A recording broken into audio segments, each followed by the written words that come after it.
नमस्कार, मैं आप सभी का अपने चैनल पर हार्दिक अभिनंदन करता हूं। आज के इस वीडियो में हम अध्ययन करने वाले हैं निपात। ये एक प्रकार के अव्यय ही होते हैं जिसे अंग्रेजी में हम लोग पार्टिकल्स कहते हैं। तो शुरू करते हैं। देखिए, सबसे पहले हम लोग निपात शब्द का अर्थ जानने की कोशिश करेंगे। भाषा विज्ञान या व्याकरण में ऐसा शब्द जो व्याकरण के नियमों के अनुसार न बने होने पर भी शुद्ध और प्रामाणिक माना जाता है, उसे ही निपात कहते हैं।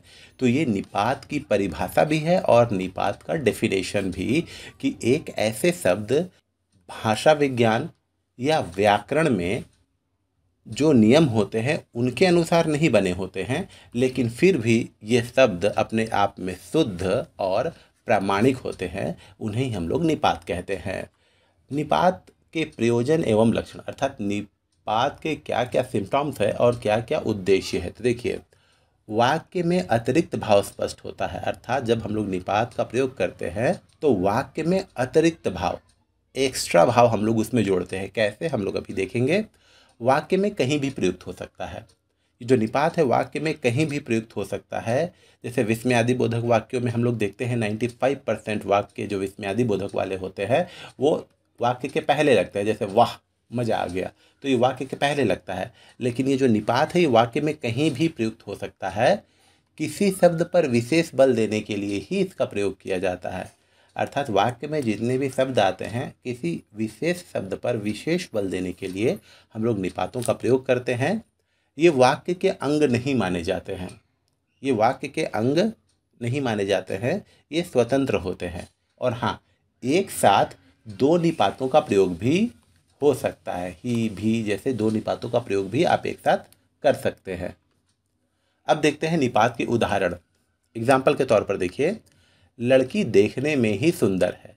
तो यहाँ ये बताया जा रहा है केवल लड़की देखने में ही सुंदर है, अर्थात सुंदर दिख रही है, देखने में वो सुंदर लग रही है। लड़की ही देखने में सुंदर है, अर्थात वहाँ पर और कुछ चीज़ सुंदर हो या ना हो, लड़की ही सुंदर है। लड़की देखने में सुंदर ही है, अर्थात हाँ, देख रहे हैं सुंदर ही है।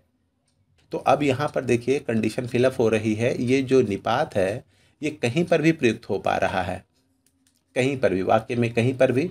इसमें अतिरिक्त भाव भी आ रहा है और एक शब्द पर हम लोग एक्स्ट्रा बल भी दे रहे हैं। तो इस तरीके से हम लोग ये तीनों देख रहे हैं कि अतिरिक्त भाव भी स्पष्ट हो रहा है, कहीं भी प्रयुक्त हो सकता है, और ये विशेष बल देने के लिए भी हो रहा है, और इसे वाक्य का अंग हम लोग नहीं मानते। एक दूसरा उदाहरण देखिए, वह तो कल आया था। मतलब वह पर बल देने के लिए जो हम लोग नेक्स्ट शब्द का प्रयोग कर रहे हैं जिसे निपात कहते हैं, वह तो कल आया था। वह कल तो आया था और आज चला गया। वह कल आया तो था लेकिन मैं उसे अटेंड नहीं कर पाया। तो आप देखिए यहाँ पर डिफरेंट डिफरेंट जगह पर हम लोग निपात का प्रयोग कर रहे हैं और अर्थ में गांभीर्य या अर्थ में विशेष बल आ रहा है। उसी प्रकार एक और एग्जाम्पल देख लीजिए। जैसे मैंने कहा था आप एक साथ दो निपात का भी प्रयोग कर सकते हैं, और यहाँ पर दो निपातों का प्रयोग हुआ है। कल ही तो उसने मुझे बुलाया था, अर्थात कल पर बल दिया जा रहा है कि कल के डेट में ही उसने मुझे बुलाया था।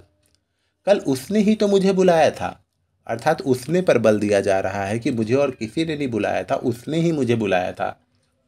कल उसने मुझे ही तो बुलाया था। तो अब यहाँ पर देखिए, मुझे ही पर बल दिया जा रहा है कि उसने किसी और को बुलाया कि नहीं, मुझे ही बुलाया था।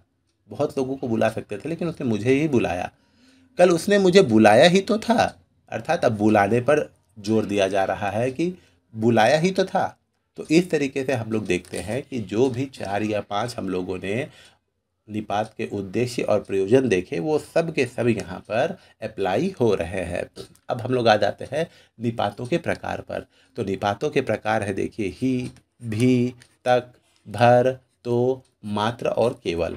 ये प्रमुख निपात है। इसके अलावा भी और निपातों की संख्या है, लेकिन वो इतने प्रयोग में नहीं आते, और आते भी है तो हम लोग उन्हें अव्यय का रूप दे देते हैं।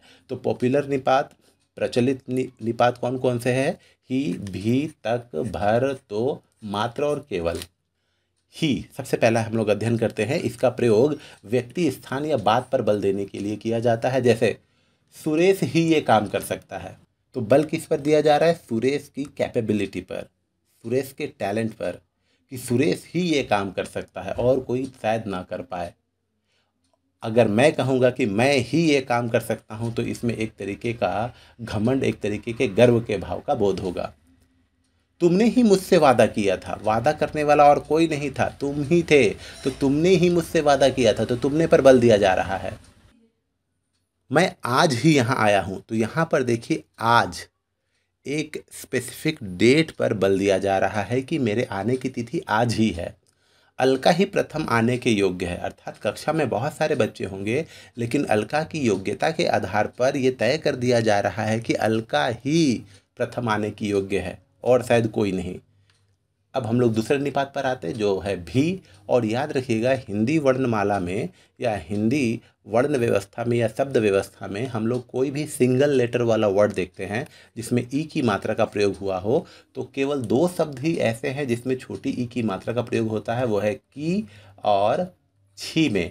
बाकी अगर कोई भी सिंगल लेटर वाला वर्ड होगा, कोई भी सिंगल लेटर वाला वर्ड, तो उसमें आप दीर्घ ई का प्रयोग करेंगे, चाहे ही, चाहे भी, चाहे ली, चाहे दी, चाहे पी, चाहे सी, चाहे की, कुछ भी होगा तो हम लोग दीर्घ ई वाले ही ई का प्रयोग करेंगे। और अंग्रेजी का कोई भी लेटर अगर हम लोग जैसे टी लिखते हैं तो हिंदी में हम लोग उसे दीर्घ ई ही लगाकर लिखेंगे। चाहे डी लिखते हैं, चाहे जी लिखते हैं, चाहे सी लिखते हैं, चाहे पी लिखते हैं, तो हम लोग दीर्घ ही लगाएंगे। ओके, तो भी इसका प्रयोग व्यक्ति, स्थान, वस्तु के साथ अन्य को जोड़ने के लिए किया जाता है। जैसे मैं भी यह कर सकता हूँ, जैसे किसी ने कहा मैं ये काम कर सकता हूँ तो बदले में किसी ने कहा मैं भी ये काम कर सकता हूँ। राम के साथ श्याम भी जाएगा, अर्थात राम के साथ हम लोग एक अन्य को जोड़ रहे हैं श्याम, राम के साथ श्याम भी जाएगा। दिल्ली के अलावा मुंबई भी मुझे प्रिय है, चावल के साथ दाल भी आवश्यक है। तो इस तरीके से हम लोग भी निपात का प्रयोग करना सीखें। अब हम लोग आ जाते हैं नेक्स्ट निपात पर जो है तक। किसी व्यक्ति अथवा कार्य आदि की सीमा निश्चित करता है, जैसे वह शाम तक आएगा, निश्चित समय शाम तक आएगा। दिल्ली तक मेरी पहुंच है, अर्थात वो अपनी पहुंच के बारे में, अपनी लाइजनिंग के बारे में बता रहा है कि दिल्ली तक मेरी पहुंच है। वह 10वीं तक ही पढ़ा हुआ है, अर्थात उसकी जो सीमा है पढ़ाई लिखाई करने की वो 10वीं तक ही है। मैं 1 बजे तक तुम्हारा इंतज़ार करता रहा, इंतज़ार करने की जो समय सीमा है वो 1 बजे तक ही है। तो इससे हम लोगों को ये पता चलता है कि तक का जब हम लोग प्रयोग करते हैं तो वो किसी व्यक्ति अथवा कार्य की सीमा निश्चित करती है। अब हम लोग आ जाते हैं चौथे निपात पर जिसे हम लोग कहते हैं केवल और मात्र। केवल या अकेले के अर्थ को महत्व देने के लिए इसका प्रयोग किया जाता है, जैसे प्रभु का नाम लेने मात्र से कष्ट दूर हो जाता है, अर्थात लेने मात्र से अगर आपने प्रभु के नाम का उच्चारण किया, रेसिटेशन किया तो आपके कष्ट दूर हो जाएंगे। केवल तुम्हारे आने से काम ना चलेगा, तो यहाँ पर देखिए केवल ये एक निपात है। मात्र 10 रुपये लेकर क्या करोगे, अर्थात केवल ओनली 10 रुपये लेकर आप क्या कर लेंगे। ठीक है, तो इस तरीके से हम लोग देख रहे हैं कि केवल और मात्र का प्रयोग अकेले के अर्थ को महत्व देने के लिए किया जाता है। अब हम लोग आ जाते हैं 5वें निपात पर जो है भर। यह अव्यय सीमितता, सीमितता अर्थात लिमिटेशन, और विस्तार अर्थात एक्सपांसन के अर्थ को व्यक्त करने के लिए प्रयुक्त किया जाता है। तो यह अव्यय सीमितता और विस्तार व्यक्त करने के लिए प्रयुक्त किया जाता है, जैसे वह रात भर रोता रहा। रोने का विस्तार कब तक रहा, रात भर में, जीवन भर उसका गुलाम बनकर रहा, विश्व भर में उसकी ख्याति फैली हुई है। तो इस तरीके से जब हम लोग भर का प्रयोग करते हैं तो उसमें सीमितता, लिमिटेशन और विस्तार अर्थात एक्सपांसन के भाव का बोध होता है। अब हम लोग आ जाते हैं अंतिम निपात पर जो है तो क्रिया के साथ उसका परिमाण व मात्रा आदि को प्रकट करने के लिए इस अव्यय का प्रयोग किया जाता है, जैसे तुम आते तो मैं चलता। तो देखिए अगर तुम आते तो मैं अवश्य चलता। वर्षा होती तो फसल अच्छी होती। तो देखिए वर्षा होती तो फसल अच्छी होती, अर्थात परिमाण और मात्रा फसल की और बढ़ जाती अगर वर्षा अच्छी होती तो। तुमने तो वादा किया था, ठीक है ना, तुमने तो वादा किया था, तुम अपने वादे से कैसे मुकर सकते हो। तो इस तरीके से हम लोगों ने देखा कि जो निपात है वो किसी भी वाक्य के पर्टिकुलर शब्द पर बल देने के लिए प्रयोग में लाया जाता है, अतिरिक्त भाव व्यक्त होता है एक साथ दो निपातों का प्रयोग भी हम लोग कर सकते हैं। ये वाक्य के अंग नहीं माने जाते और ये वाक्य में कहीं पर भी प्रयुक्त हो सकते हैं। उम्मीद करता हूँ आपको मेरा ये छोटा सा वीडियो ज़रूर पसंद आया होगा। हम लोग फिर मिलेंगे किसी अगले वीडियो में, तब तक के लिए धन्यवाद।